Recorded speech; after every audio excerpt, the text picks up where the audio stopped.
But you know the chief priest of land grab, that is Museveni and his family, those people came to Uganda with 0 inches of land. They came from where? Hey, you don't know where they came from. Are you pretending not to know? I thought Museveni is a citizen of Uganda.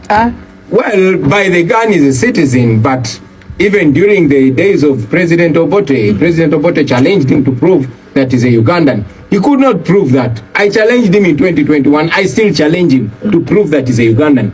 And I'm not in any way being discriminatory to those that, I mean, I have so many friends that became citizens of Uganda by naturalization. Yes. But I will tell you that you can only tell a Ugandan by the way they love Uganda. And Uganda is not the land or the trees. Uganda is the people. Look, excuse me.